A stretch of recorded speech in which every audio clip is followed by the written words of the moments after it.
Okay, so we've had a request, a little question about a horse that will throw his head in the air or put his head in the air when you're asking him to put more effort into backing up, getting more responsive.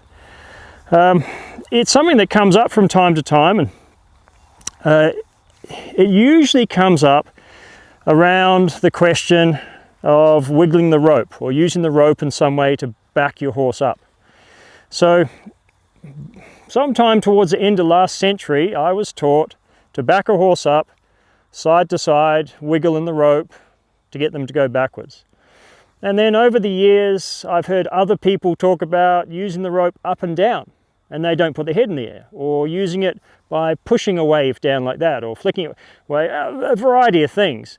So I've heard a variety of claims that if you do it this way, they don't throw their head in the air.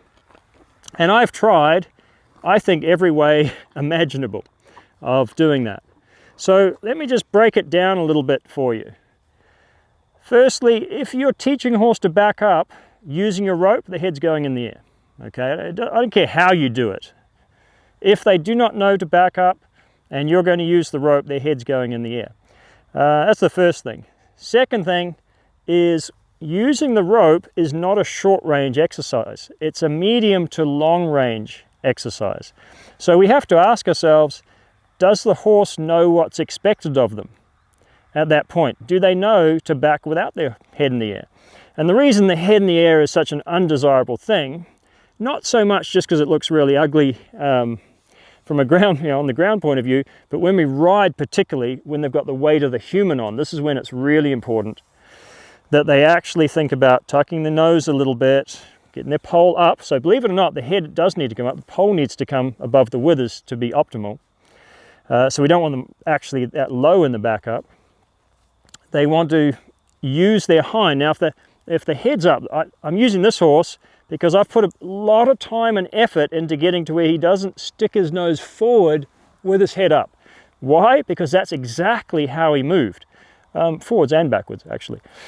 But it's something that I know if he backs up like this, particularly with the weight of a rider, he's going to hollow his back leg's going to come out, stress on the hamstrings there. He won't bend his, we'll call those knees, he won't bend his knees very well either, and really very bad posture leading to basically the life of my horse being reduced, at least the useful life of my horse being reduced. He won't be able to hold me and do that sort of thing for too long. So it's very undesirable from that point of view. But if you get to using that rope vigorously, they will put their head up.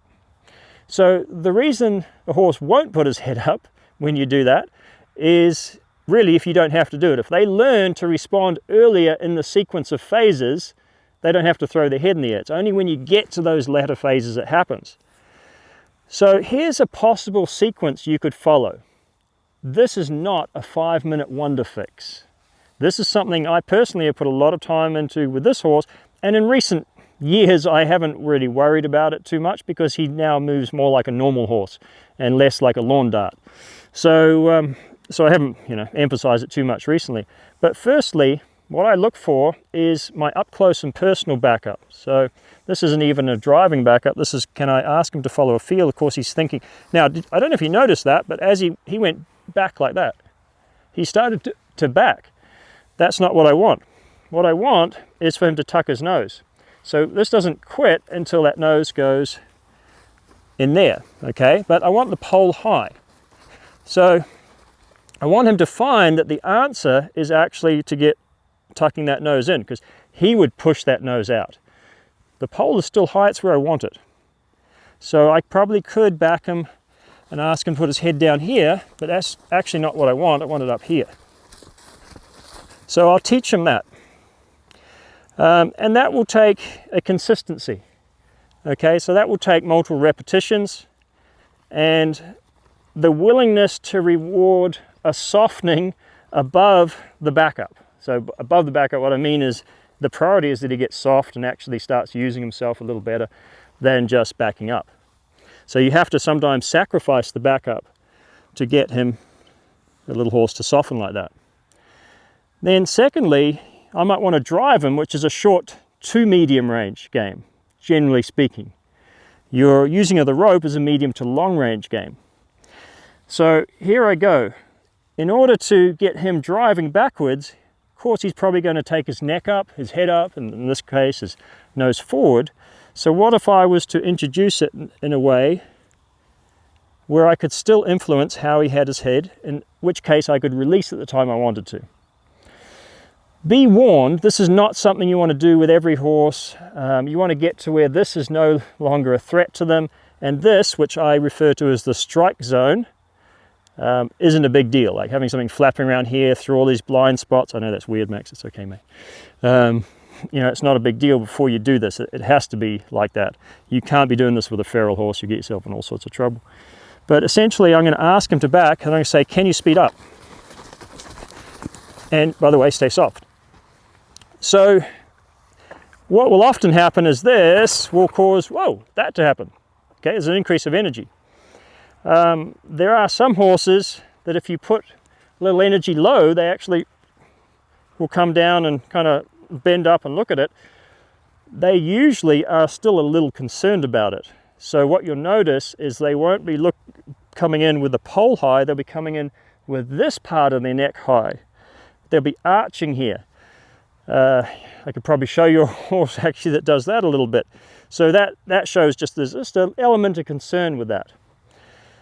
So I could prioritize the head position that I want, his nose coming in a little bit, after doing that from a driving point of view. So I could say, hey Max, would you please back, but with your nose in a little bit. Okay, so let's just back with your nose in a little bit.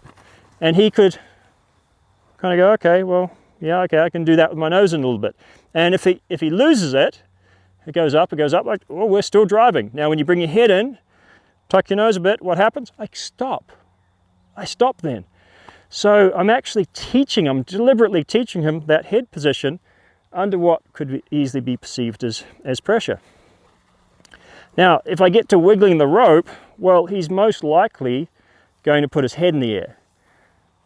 If he really understands the release comes from doing something other than just sticking your nose out, he might fiddle around for a little while and then say, well, maybe I'll try that, find that he got the right answer, and quit doing that. So I can say, hey, Max, I'm going to use the rope to back you. I know it's kind of dumb because you're real close, but I'm going to use the rope to back you up here. See, I'm going to wiggle that a little bit even. How about you bring your head in a little bit? Oh, there it is, there, okay?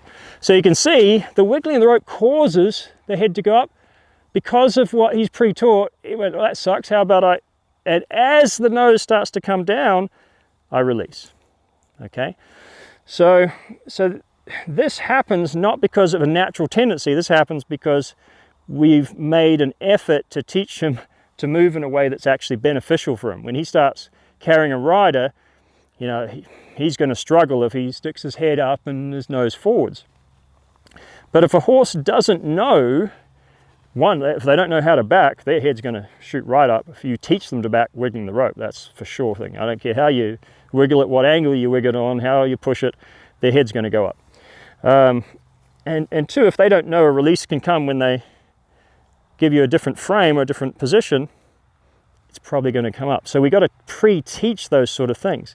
And we teach that firstly here with that feel. So there's a little feel on there. And there he did what he was supposed to do. He actually went, yes, okay. And then thought to back when I lifted it a little bit, okay? So I hope that helps. It's certainly not a quick fix for you, but it's something that, well, certainly with some horses, I put a lot of emphasis in. It doesn't bother me if my horse puts his head in the air from time to time, particularly if I've really asked him to, do something, he's concerned, something behind him. It's not the end of the world, but under saddle, it is that much more important. And we know that what they practice when you're working with them on the ground, they tend to repeat under saddle. So you do want to have an element of that also when you're working with them on the ground. Hope that helps.